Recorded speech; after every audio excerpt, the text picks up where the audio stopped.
Karyn Maughan, fabulous to be with you. Very, very welcome. And congratulations on this excellent book, Nuclear. I've been looking forward to it since before it came out because I knew it was going to be a rock and roll read. Karyn Maughan, obviously, extremely well-known writer, documentary filmmaker, newsbreaker on News 24 almost every day, and writing here with Peterson of the National Treasury. So you get a fabulous insider look at this very, very important deal, which, thank God, did not happen. Karyn, I want to start where you started, and that's with the alleged poisoning of the former president Jacob Zuma and how that ties in with the Russian nuclear deal. Absolutely fascinating account in your book. Will you share that with us? Thank you so much, Ferial, and it's an incredible honor to be hosted by you in this event. I'm a massive fangirl, and you know this. No. But just back to yes. Back to the original. Why we started with the poisoning is that it's almost on the level of absurdity. The former president's abjectly held belief that somehow, for whatever reason, on his version before the Zondo inquiry, that he was a target of a nefarious plot by the CIA to poison him because he knew, quote unquote, who the spies were in the ANC, dating back from the age of apartheid, the era of apartheid. But it appears to have been a very strongly held belief, not just by him, but many within his inner circle. And that belief continues to impact on our politics, continues to impact on the factionalism of the ANC, even to this day. But within the nuclear story, Jacob Zuma, just, I think, around 13 days or so before Tina Peterson signs off on a far-reaching intergovernmental agreement with Rosatom, which gives them, sort of protects them from any liability in the event of a nuclear accident, tax exemptions, paves the way for construction of 9.6 gigawatts of nuclear energy. He does that 13 days after he believes that the Russian doctors that he went to after reaching out to his quote unquote friend Vladimir Putin have saved his life. And that kind of impetus becomes a huge part of the attack that then people within Treasury, people who are raising constitutionally mandated questions about the cost, for example, of the nuclear deal, that they get hit with. Not that you are doing your job, but that you are the agents of the West and or apartheid spies. And by insinuation, you are siding with these individuals who the former president believes is trying to poison him. Absolutely fascinating. You speak in the book to many people, and I'm not going to give it all away because obviously we want people to go and buy the book. But one of them is one of the wives of the former president, Jacob Zuma.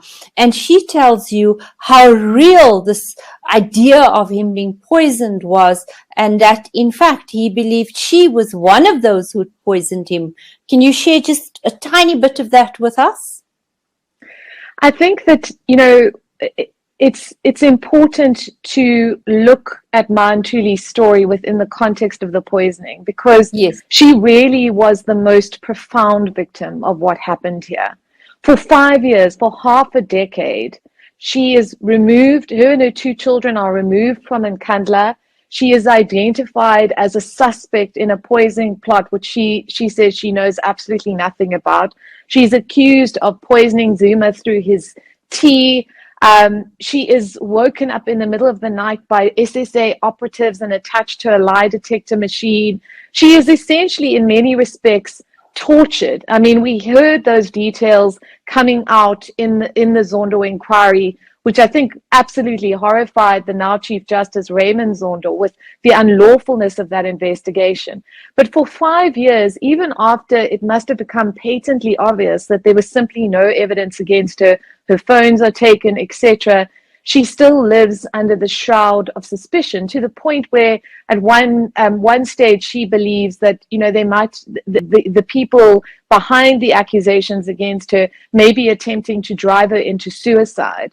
And I think that, what happened there for years before, in 2019, we saw the KZN head of the NPA, Elaine Zungu, coming out and saying, we can't prosecute anyone on this case because, first of all, Zuma's not made a statement, number one. And second of all, there's simply no medical evidence to support the poisoning allegation. Up until that point, Mantashe lives on this under this cloud with her, these claims made against her on the front pages of Sunday newspapers, accused of attempting to murder someone that it is very apparent, even in the interviews that I did with her, she still loves. That's really fascinating. Do you think then that the poisoning was very real in the president's mind, or that he used that, because he spoke about it for hours when I think both you and I were there at his first appearance before the Zondo Commission in July 2019. I was shocked by the intensity of that presentation by himself. Or do you think that he was merely using that as a cover to 1.3 trillion rand potential mega deal, which might very well have taken our country over the edge, which it always seems to be perched on? I think the fascinating thing with Jacob Zuma was that his anxiety or his proclamations about being the victim of the so-called nefarious plot to annihilate his political legacy and, take me out, as he put it, wasn't just centered on the nuclear deal. It was centered on his explanation for why he was being prosecuted, for every single legal and political difficulty he faced, for every time, someone like the finance minister, for example, Pravin Gordhan, questioned and pushed back. Pravin Gordhan was removed off the a fake intelligence report that insinuated or claimed that he was involved in economic treason with the West, with America and the UK. So this goes beyond just the nuclear project. It's a literal mechanism for him to shroud any kind of attempt to ask him to be accountable for his conduct, whether in the criminal trial context or within the executive ethic decisions that he as the executive, the ultimate head of state, needs to make, to shroud them as illegitimate and to essentially make himself unaccountable. And I think that is a very profound hallmark that, people, officials, who I say, were just trying to do their jobs, were then cast as nefarious agents of the West and the apartheid state, rather than, officials who were applying the prescripts of the Constitution, the PFMA, and the law. Construction of a narrative there, but he was very much the flag bearer and a very open one about this potential nuclear deal as he understood it. I wonder if you could read for us just how that places him at the center. Thank you, Karyn. Okay, great. Thank you. Now, I'm talking about an interview that Jacob Zuma did with his son, Duduzane. That's the first part of this, in those Zooming with the Zuma interviews. During his interview with his son, Zuma revealed for the first time that he reached out directly to President Vladimir Putin, whom he referred to as my friend, when he started suspecting that he'd been poisoned. Quote, "At the time, I was indeed sick. It was very different. At that time, I contacted my friend in a country we went to say that I'm sick, because I knew that the poison was not just like a root that was dug up and made to be a poison, but it was actually a very sophisticated kind of poison. And I knew that my friend, who was a president at the time in his country, he would be the only one who will assist me. He sent doctors to see me, who then recommended that indeed I should go to a place where we finally went with him.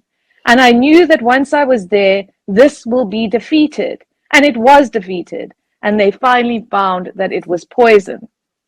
Zuma claimed, as he had done before, that the reason he was targeted was his role in the anti-apartheid struggle, as well as, quote unquote, my political beliefs.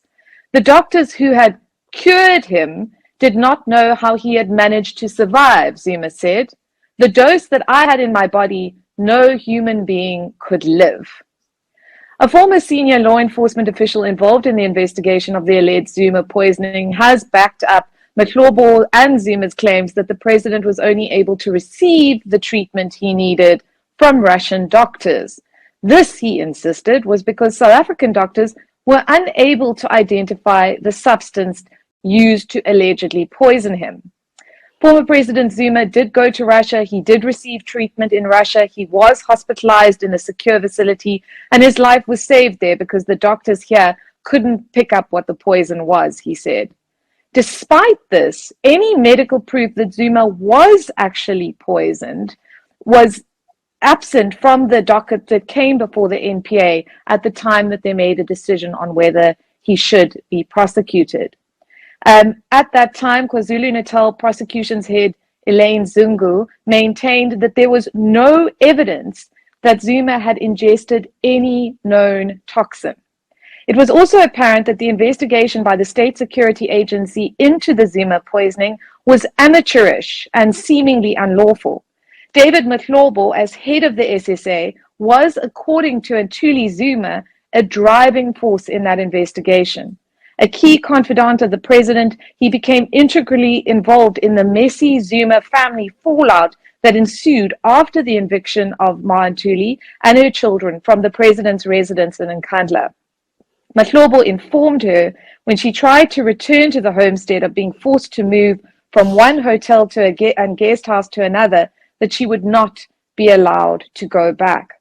According to Ntuli Zuma, she confronted Mthlobo after seeing two men, quote unquote, pretending to braai outside one of the many hotels where she had been forced to stay, and told him that, should I be killed, my blood will be on his hands.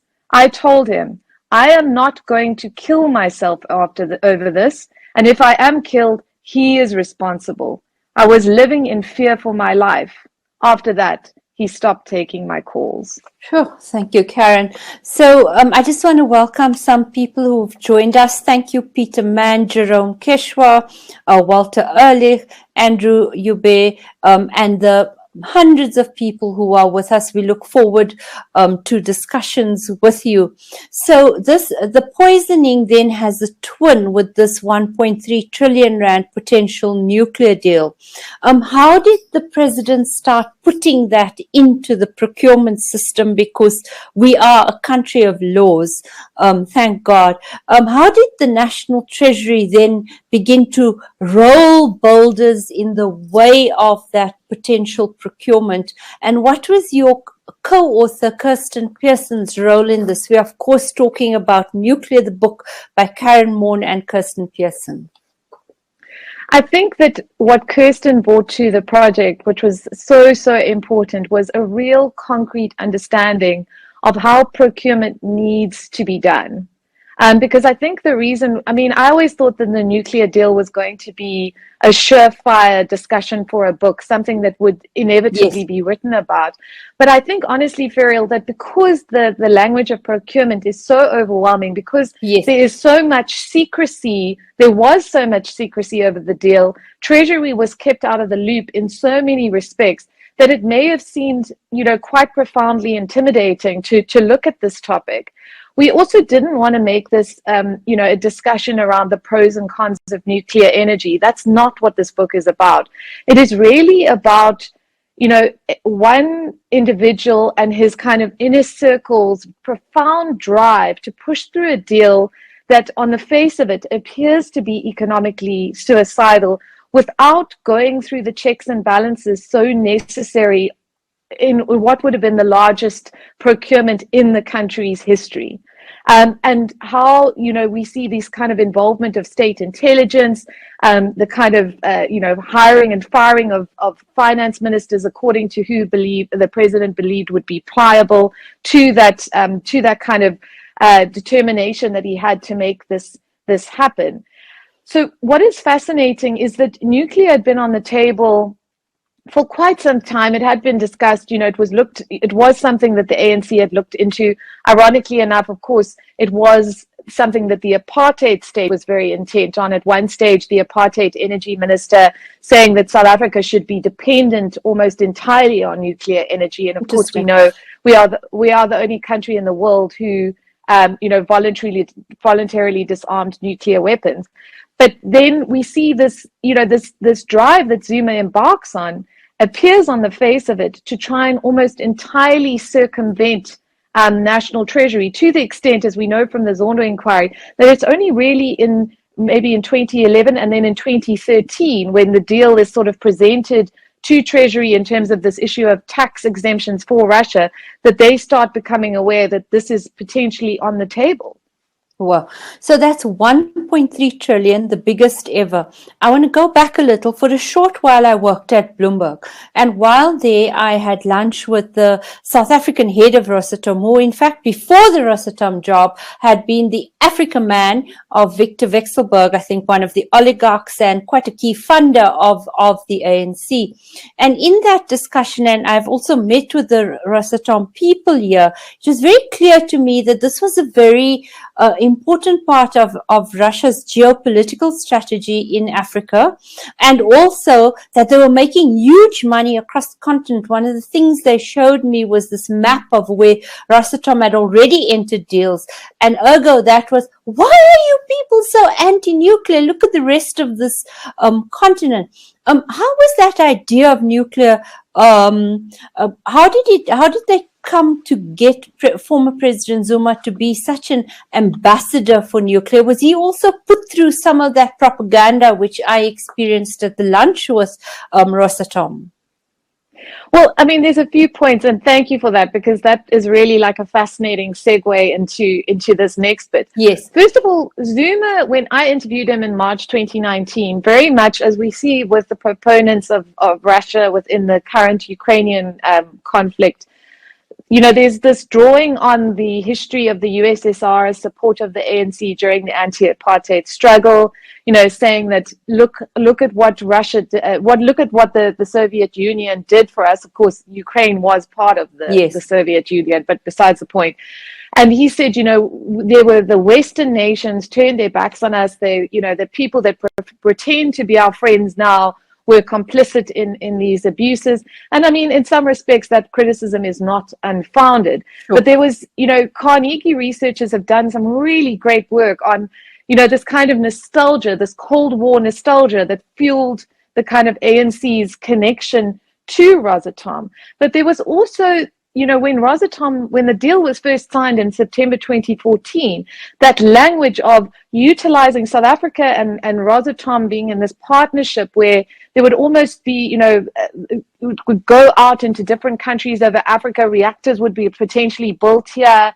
You know, it was very much figured as they wouldn't have used these words, but a kind of nuclear colonization project in Africa, which of course is where the Chinese government have made such significant inroads in terms of their economic dominance on the continent. But interestingly enough, you know, while there is this language of these agreements being signed with various countries, there are not many reactors that are actually being built. In fact, in Egypt, which is, you know, where a Rosatom agreement was signed, yes, the Ukrainian conflict has stalled those reactors from being built. In the latest delayed process, you know, and there are real question marks given the fact that, you know, these were markets that would have required Russia to fund the builds themselves, whether they would have actually embarked on those projects, you know, with the kind of issues around funding that surrounded them. Was this about a kind of geopolitical statement, about a kind of power dominance on the continent? Or was it a genuine attempt by Rosatom to bring nuclear energy to Africa? At this stage, because we don't have a lot of, you know, the yes, Egypt project is stalled and we are not embarking on it, I think there are real question marks over that. Absolutely. I want to ask some more about, so basically 2 finance ministers lose their job because of this deal. Am I right in thinking that? Let's go to the first one, the finance minister Nhlanhla Nene. You really assembled that story very, very well. I mean, I interviewed Nhlanhla Nene a few weeks ago, yes, and you know, obviously he was actually the great casualty of the state capture inquiry because he had to step down after it emerged that he hadn't been honest about his meetings with the Gupta family. Right. But he really was a kind of unlikely, you know, hero in this whole thing, because he is a very, and you know that, I think, having engaged with him, a deeply introverted, deeply religious man who may have appeared to those who put him in the position, or certainly the Guptas, that he would be pliable. And, you know, I said to him, you know, I find it so fascinating how in the face of all this pressure, which is so well documented by the Zondo inquiry, I mean, that evidence that emerges there is so pivotal to us understanding the attempted capture of National Treasury, which Zondo examined. But, coming into a meeting in Ufa and facing, this pressure to sign a letter that he believed amounted to a guarantee to Rosatom, the Treasury would step in if there was a failure by the state to repay Russia for the nuclear build. And he said to me, oh, people think that I'm brave. I'm actually not brave. It was just a question of what I feared most. Did I fear the head of the executive, which of course is Zuma, and his anger with me? Or did I fear making a terrible decision that would have my name on it for the rest of my life, that would have such severe consequences for my country? So he himself denies that, he acted out of bravery, but I think a lot of us will believe that he did. Yes. And so many other people did too. The Treasury's Dondo Mohajani, the former Treasury DG Lungisa Fuzile, many people whom we have to thank for stalling this deal, and they came under such intense pressure. In the book, you speak to Atomic Tina, the former energy minister, Tina Peterson. That's quite a scoop to have gotten an interview with her, because many's the time that we tried beforehand to say, why are you pushing this deal? She went to Russia and I think signed the memorandum of understanding, tried to get Minister Nene to sign it there as well. Share with us, do you believe she really tells you some blockbuster things in that interview? Well, I mean, I think that, our colleague Chris Roper has also very, very cynical view on what she told me. Yes. And there is obvious reasons for people to be cynical about Tina Peterson, the reserve fund with energy, the reserve energy fund, the whole issue when she was at forestry and fisheries with Second Jalo, the poaching that occurred because of her weird dealings that she was chastised about by the public protector at the time. So there's obvious reasons for cynicism. But when we were doing the book and speaking to people like the DA Shadow Minister of Energy, Gordon McKay at the time, yes, people within Treasury, people within Energy, they said, look, we understand that there's obviously, a certain, she's regarded as a Gupta bot, or a Zuma bot, but don't write her off. And there were, the paper trail speaks for itself. And she did, even in 2016, which was the move that ultimately got her fired, she released a draft integrated resource plan that very much put nuclear on the back burner and delayed it, made it increasingly difficult for the energy, to the degree that the power to procure nuclear energy was taken out of the hands of the energy department and put in the hands of ESCOM, then under leadership of Machela Koko, Anaj Singh, and other very profoundly Gupta-aligned people. And she also speaks fascinatingly, and I think this is such a pivotal part of yes, why her evidence is important. She speaks about several, including her former advisor, Senti Torbajane, who it's very apparent she holds no. He was quite close to the presidency, right? Of absolutely. The time. I mean, he was almost at a dotted line to President Zuma. He emerges in the evidence that Pravin Gordhan and Lungisa Fuzile give about a 2013 meeting that they had with Zuma, where he was briefing them on, how favorable Russian nuclear energy was. But she talks about how he and Sizamela Mbambu, who is still in the energy department, then, try and essentially tell Jacob Zuma that he can procure nuclear outside of Treasury, that nuclear can be an island. That it can, because, there's this whole, and this use of secrecy and intelligence to justify a process that wouldn't have normally had to go through the kind of procurement checks and balances that any procurement constitutionally is required to do. So that kind of information is fascinating. And I think people will obviously have a certain cynical perspective, but there are elements which are substantiated in the paperwork. And I think one of the most interesting debates for me was the fact that she put that Rosatom agreement before Parliament. She said, because she believed that there were two agreements that had been signed, and she wanted to make sure that this one had binding force, because the other one she believed was far more binding in terms of its terms. But she also said that, one of the lines that really got me was she said, I knew I had to delay it until such time as the courts overturned it. And that's exactly yeah, what happened. So we have hundreds of questions. So I'm going to get through two more. And then, so how do you read the Energy Minister, Gwede Mantashe's persistent remaining drone for nuclear power? Is it because those people are still in the energy department? Is it because, as Judy Nkwedi says here, all nuclear vendors are still punting their technology, have been and still are, so they're very present in our political life, in our economic life? How do you read that? Is it because of the ability to extract rents from a nuclear deal? Because my understanding is that it takes at least 2 decades to get from start to the end of a nuclear build program. Absolutely. And I think that's one of the biggest issues, is that nuclear is not a solution to South Africa's short-term energy crisis, because it does take an inordinately long time for these reactors to be built. There are cost overruns, and there frequently are delays in terms of the construction of nuclear reactors. Right. But I think that it links into, one of the things that was raised in the 2017 Betrayal of the Promise report that was done by Mark Swilling and others, where they posited that the ANC had received in the region of 100 million rand to fund a municipal election campaign at a time where the party was highly, I think it was even the Mail and Guardian was writing about at the time, was essentially bankrupt. Where did that money come from? I forgot. Exactly. Yes.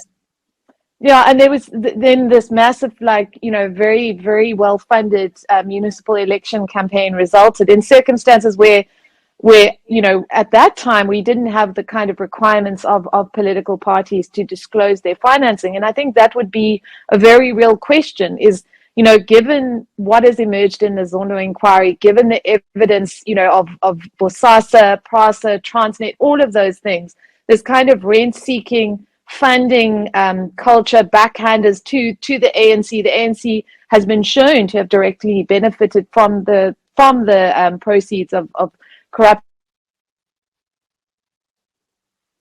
Oopsie, I've lost you for a moment there.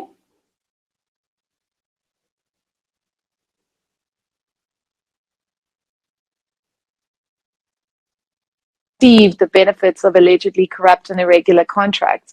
And I think in that context, a huge scale nuclear agreement to the biggest procurement deal that we have ever done in our democratic history, I would be very surprised if it fell outside the ambit of those pre-existing experiences.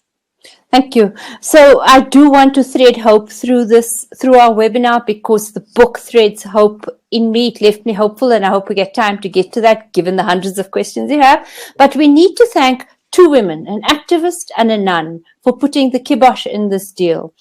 Tell us about them, because you write about them in some depth here.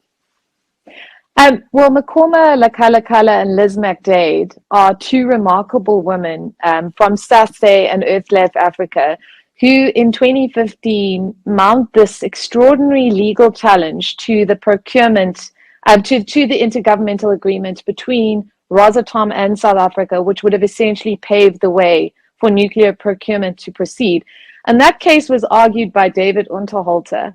And it was profoundly apolitical. It was very, very legal, based on the kind of legal technicalities of how these kind of agreements need to be reached, the public participation dynamic that exists, should exist when such an agreement is brought before Parliament. And then they also challenged the Section 34 determination that initially allowed the Energy Department and subsequently Eskom to procure nuclear energy. Yes. And as a result of that, they were absolutely able to stymie the request for information that Eskom, then under the leadership of Koko and others, had put out for information about a nuclear deal. So it was such smart litigation. And I remember Franny Rabkin saying to me at the time that the Mail and Guardian was excellent on covering the nuclear deal, which I think the public didn't realize fully what was going on.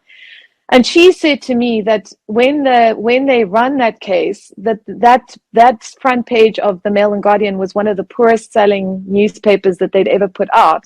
Because we didn't realize. We didn't know actually these two women have just shifted history. They Because as soon as that ruling came out, the nuclear deal was dead. So their case was quite tactical. It wasn't even loud, and I think that's why the Mail and Guardian may not have sold well that week. It wasn't a big, like now I think Liz McDade, who was second person, is much more activist in her communications of trying to stop seismic surveying, etc., etc. But then it was tactical litigation which stopped the deal at the request for information stage, which is the very first stage of procurement, right? Absolutely. And I mean, Liz McDade is also an incredibly strong person who both McCorma and Liz McDade prove the absolute centrality and importance of activists who know the area that they are challenging in. Those two are so completely knowledgeable about the energy space, the procurement space, environmental assessment, where you can intervene, the kind of activism that works, the legal mechanics underpinning all of this. And they have been, not just with the nuclear deal, but with other issues, so incredibly important, as are many members of civil society, in ensuring that these steps are taken, and that if they are not, they are legally challenged, and successfully so. Fantastic. So I'm going to walk through questions now. So many questions, one from Darren Cohen here, but there's many similar ones. The rumor that Zuma was promised 200 million US to get the deal over the line. Any comments? Many people are saying, was there a payment made before, or was there at least a promise of a payment with regard to the nuclear deal? And then a linked question from Jacqueline Derrance, also from Judy. Why did SA drop its partnership with France and switch to Russia? Remember, Judy worked with Areva. And quite a few from her saying, what about nuclear under the former President Mbeki? Please connect the dots, the French and the Russian bids. Okay, on the first question, I explicitly asked Jacob Zuma that. I said, there was a suggestion that the ANC had got money, that you yourself may have gotten money. And he said, oh, everyone says it's everything's that's corrupt. Yes. And he kept saying, that is propaganda, that is propaganda, that is propaganda. Okay. But as I said before, given the evidence that has emerged in the state capture inquiry that very much paints the ANC as a criminal racket, I would be very, very surprised if, given the scale of this deal, there weren't overtures made in some or other form in order to, and that's a hallmark of these kind of deals around the world. Yes. But substantively, were we able to find concrete evidence of payment? No. Does that mean they didn't happen? Not at all. I think that's an important part.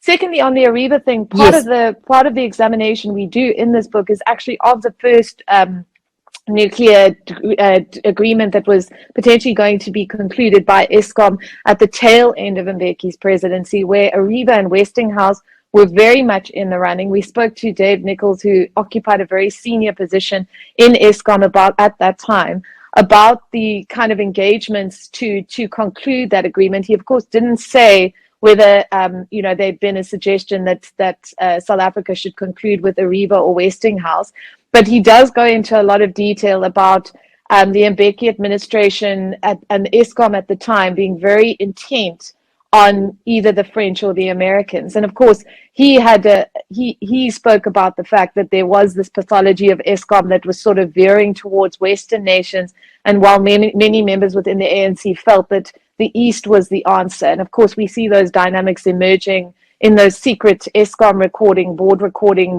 that we write about in subsequent chapters where that's actually discussed. But yeah, we do examine that. And of course, that process was a lot more under the radar than the Russian nuclear one, probably because there was a great more circumspection in looking at funding models, in making sure that there was proper processes were followed. Certainly, we didn't examine the kind of involvement of National Treasury in that, but at the time where the agreement was examined, Mbeki, of course, had been removed in 2007 in that ANC conference. Yes. And of course, South Africa was in the grip of a global economic crisis, which I think may have really been behind Eskom's decision to say, look, we can't afford this. We're not going to proceed further with it. Interesting. Mark Kafissa argues in his new version of A Dream Deferred which comes in the same year as the former President Mbeki's 80th birthday, that in fact his presidency set the table for state capture, and he looks at very many cases from Vusi Pikoli to many others. So perhaps that also helps answer Judy's question. From Blessed Rapotle, is there any tangible proof that Zuma's poisoning is linked to the nuclear deal that the then cabinet wanted to enter into with Russia? I think we've answered, but maybe just a short another answer. And from Henriette Fern, what was the poison that former President Zuma said that he had been given? If you could answer those two, Karyn. He didn't identify it, and neither did David Mahlobo, because when David Mahlobo spoke about the poisoning, a few days before the ANC's elective conference in 2017, he said, quote unquote, I will never reveal which poisons there were. Yes. I think the thing is that Jacob Zuma remained adamant that Russia had saved him from poisoning, and that when I interviewed him, he spoke about the trust that he had for Russia. And he cited, the anti-apartheid struggle, but he also used this, he said, they will never come for us. We can trust them. And I think that his trust in many respects was embedded in his belief, which people will question as they are rightfully entitled to, that he had been saved from death by Vladimir Putin and the doctors that, assisted him. So it kind of set the hallmark for this deep trust in Russia and this ultimate suspicion of anyone who stood in the way of the deal as being potentially driven by nefarious forces aligned with the West and the apartheid state. Thank you. Does that help to explain our country's stance, mealy-mouthed, I think it is, in the war with Ukraine? Because many people, I felt I was gobsmacked when in one of his letters or in an address, President Cyril Ramaphosa presented Russia and Ukraine as kind of equal participants in a belligerent conflict. Yes, I think that kind of Cold War nostalgia feeds very much into a lot of the rhetoric, that we see being propagated by the ANC and leadership in its defense of, what has happened. But I think there's also, and it came through in Jacob Zuma's interview as well, there is this profound distrust of the West and a complete reluctance in the context of our BRICS partnership with Russia, with China, with India, and with Brazil to be perceived to have aligned ourselves with an agenda that is being perpetuated by the West. And I think sometimes, that kind of geopolitical inclination to side against or to side with a particular power, not because you necessarily are convinced of the moral righteousness of what they're doing, but because you don't want to be aligned with the positioning of another geopolitical power that you perceive as antagonistic to your own interests. I think that's something that we are going to need to interrogate as a country, because it does lead to a profound degree of hypocrisy when we talk about, the Middle Eastern situation and unlawful occupation, but it becomes a different story when we're addressing what's happening in Ukraine. And then the frameworks of those arguments keep shifting depending on who we're talking about. Yes, absolutely. And it's tracking back that history and trying to understand the president is really helps. This book really helps you with that. So question from Dion Stidwell. Hi, Karyn, you mentioned that nuclear is not the short-term answer. Can you then suggest what is? And then another one I saw down the chat is Rosatom still active in South Africa? I know it used to hold like a monthly shindig for journalists. It was really out there at the time, and in my opinion may have been one of the parties behind a very damaging energy blog and account on Twitter. That's just my view. Huh? Well, Rosatom is active. I was speaking to Chris Yelland recently, and he said he was speaking about how they had been very involved in doing educational drives amongst young children about nuclear. They have offices in Sandton.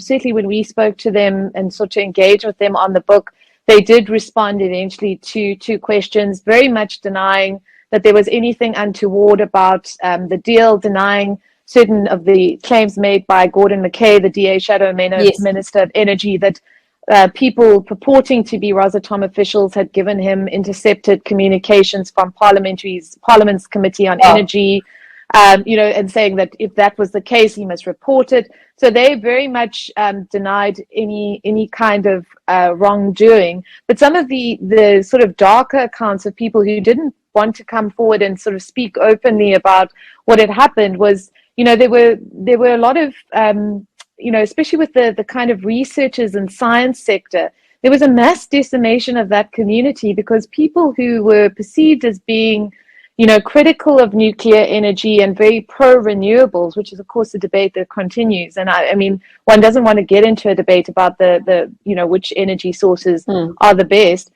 He said that, one woman in one instance had a dead dog slung on her lawn, and that he was openly told, the scientist, that, look, it would be much better if someone killed you. And that was by someone, aligned to the kind of nuclear project. So we lost a lot of scientists, many of whom, I've spoken to in other countries, who were involved in this and who felt so physically threatened that they chose to leave the country. And I think that is a massive tragedy for our kind of knowledge community.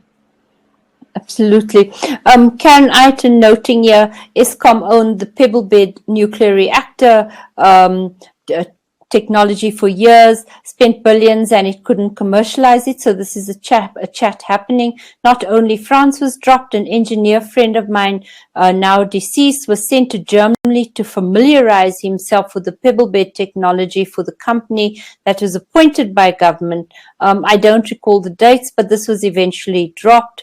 Russia is known for developing poisons. Karyn, again, when you know how to make them, you probably also know the antidote.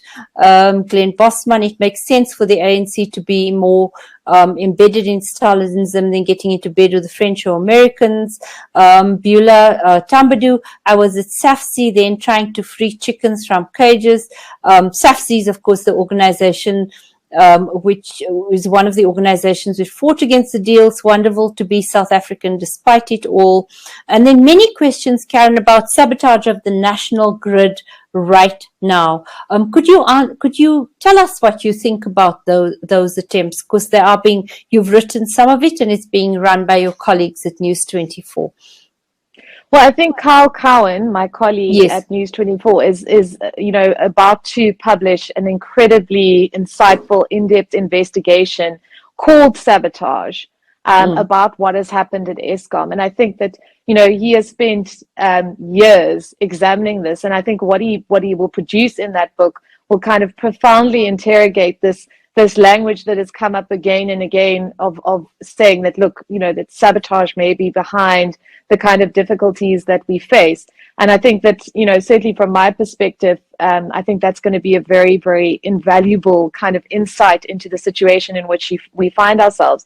From our perspective, I think that us continuously being in a state of crisis and continuously having a sense of deep panic over how we are going to continue to keep the lights on is incredibly useful for people who want to drive, expensive, possibly unlawful energy procurement in a way that, where people feel like this is an emergency, we have to do something, and let's do something that might not, short term will benefit us, but maybe long term not so much. And I think that the state of crisis consciousness that we have is profoundly antithetical to us making decisions in a apolitical, technocratic way that are ultimately designed to ensure that we make decisions that are going to be affordable, sustainable, environmentally friendly, and ultimately build our economy, and outside the realm of politics and the whims of whoever happens to be in charge at the time.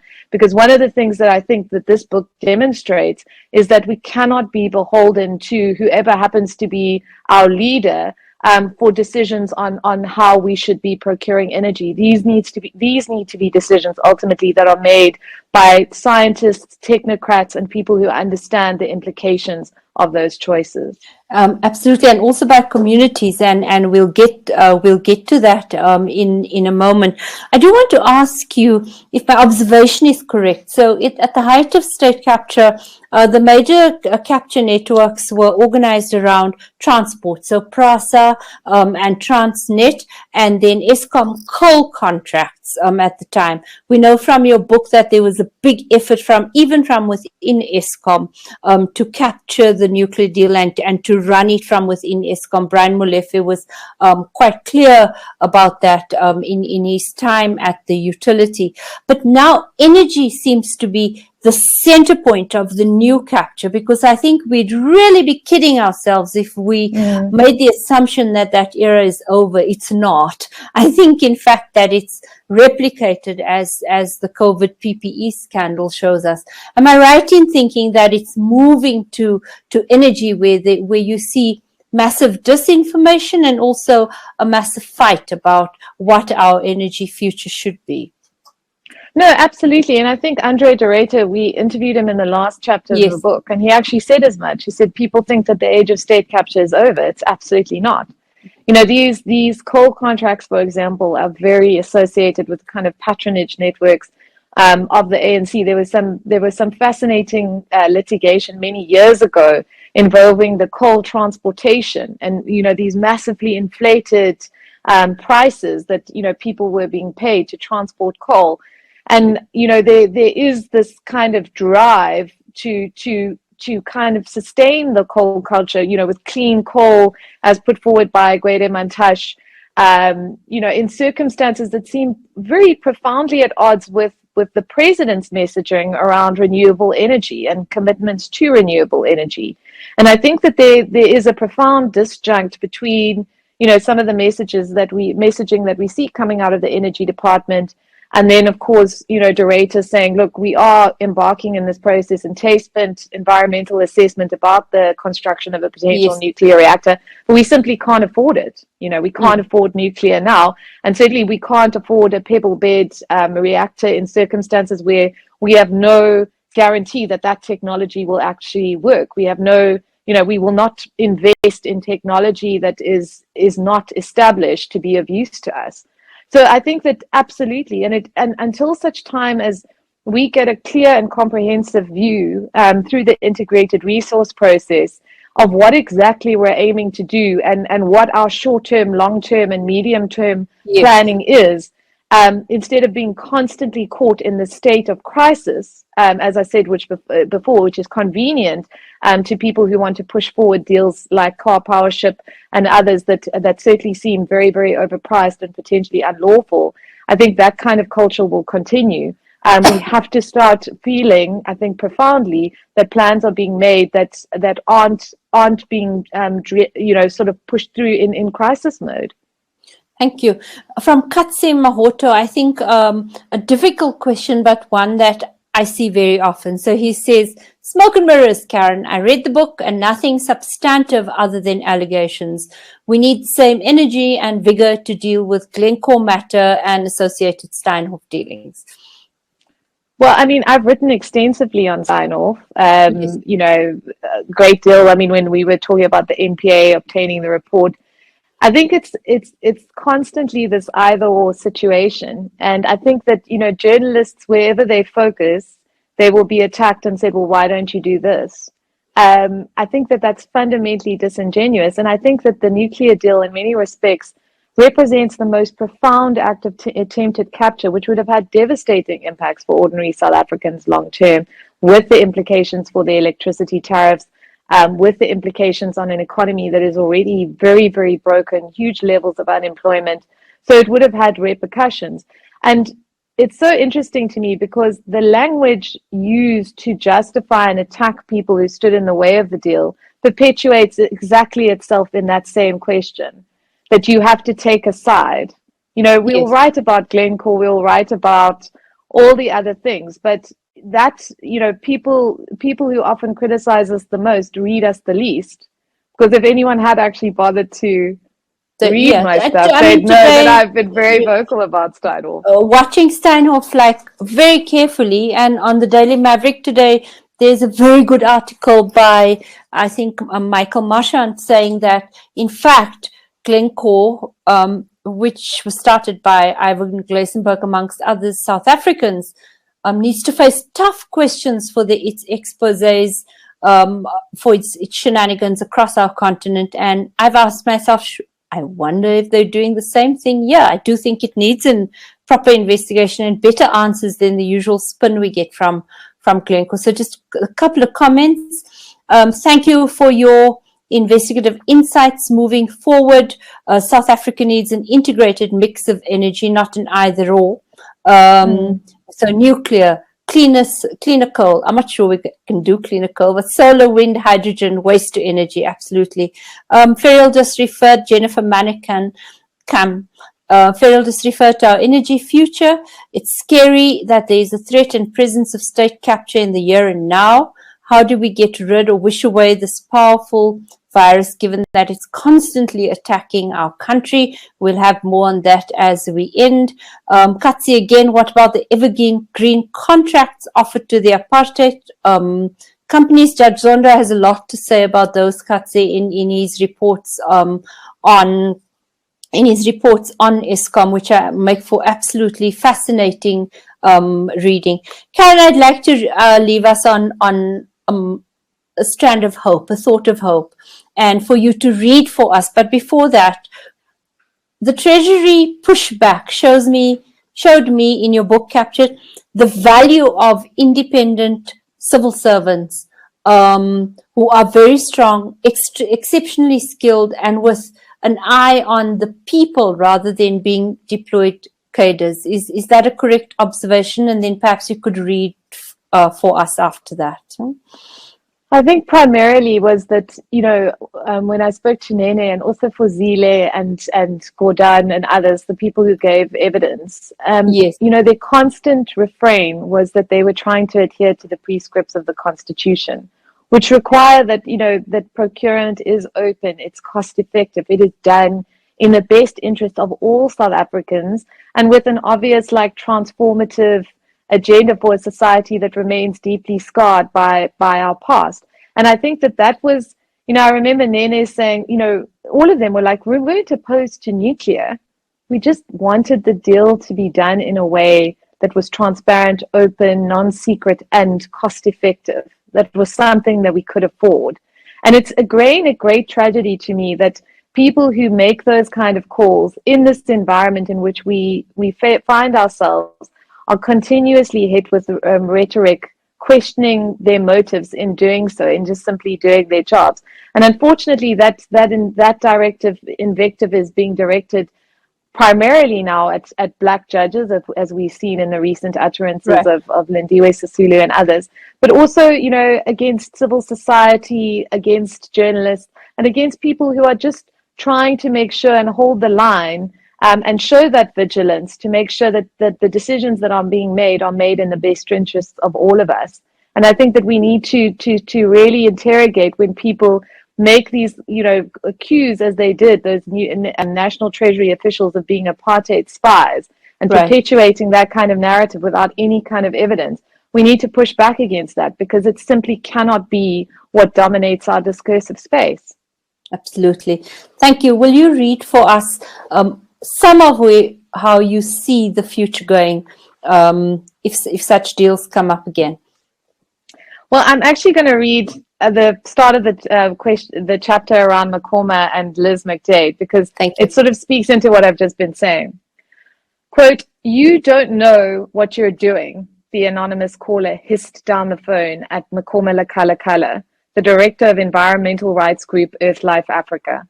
It was October 2015, and Lekala had just filed documents at the Western Cape High Court on behalf of Earthlife and SAFSE, in which she both sought to challenge the intergovernmental agreements in which she both sought to challenge the intergovernmental agreements that would allow South Africa to procure nuclear reactors. At the time, Nhlanhla had just launched legal action that would ultimately block the Zuma administration's efforts to push through an economically and politically far-reaching nuclear deal with Russia.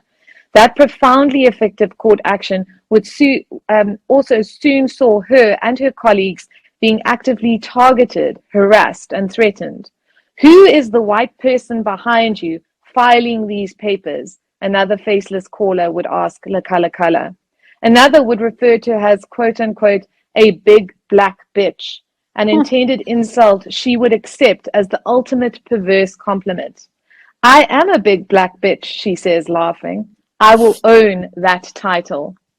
Talking about those phone calls nearly 6 years after the Earthlife Africa SAFSA legal action was initiated, Nhlanhla says, quote, the mere fact that I would get people calling made me confident. It didn't deter me because I knew exactly what was in the papers. I knew exactly what I was fighting for. And it was something that I was really convinced about. So even if you call me and you call me stupid and you call me whatever names I got called, I still felt that what I am doing is the right thing. Because if nobody was saying those things to me, then it would mean that this case was not strong. Born and raised in Soweto during the height of apartheid, Nhlanhla was just 11 years old when she witnessed older school children rise up against the Bantu education policy. She can still remember what her father told her when he came back from home on the 16th of June, 1976, the day that marked the beginning of a series of bloody student protests. I asked him, what actually is happening? And in harsh tones, he didn't speak loud. He just said, it's power. While she was too young to participate in the 1976 uprisings, they left an indelible mark on her consciousness, a sense perhaps that no system, even the most oppressive and unjust, was impervious to being challenged and ultimately toppled. Thank you very much, Karyn. And what does Nhlanhla teach us about being active citizens? Because I don't think we've seen the end of deals like this coming through. There are a number, for example, if you look at the latest Treasury, massive infrastructure deals. And as we now know, that's where the corrupt networks and syndicates, they organize so quickly around that. How do we stay active in the face of that and ensure that that 90% of the money is well spent for the people of South Africa? I think what Makoma and Liz both teach us is that we must never believe the lie that we're insignificant, and that even ordinary citizens can bring about court actions that, bring a nuclear deal to a halt. Ultimately, it's about either being involved in civil society, supporting civil society, being aware, being, an engaged person who constantly is monitoring, as many of these organizations do, what is going on in the procurement space, and also supporting the courts in their roles in examining and interrogating and ensuring that these agreements comply with the prescripts of the PFMA, the Constitution, and other relevant legislation. And if people wish to criticize the judiciary, requiring that they be specific in their criticism and not just embark on a kind of name-calling, abusive tirade that is ultimately designed to delegitimize the one institution that has consistently held the line and consistently preserved us against anarchy and the erasure of rule of law. Thank you. Perfect ending. I'm sorry I got Makoma's name wrong. I called her Mpo, but a real hero for South Africa, as are you. Thank you for making law easy to read, and this wonderful book, Nuclear, by Karyn Maughan, Kirsten Pearson, available. And we do thank the Friedrich Naumann Foundation for being our co-host here today. It's really been wonderful to speak to you, Karyn, and may the book be a complete bestseller. Have a lovely day. Thank you, everyone, for joining us. Thank you. Thank you.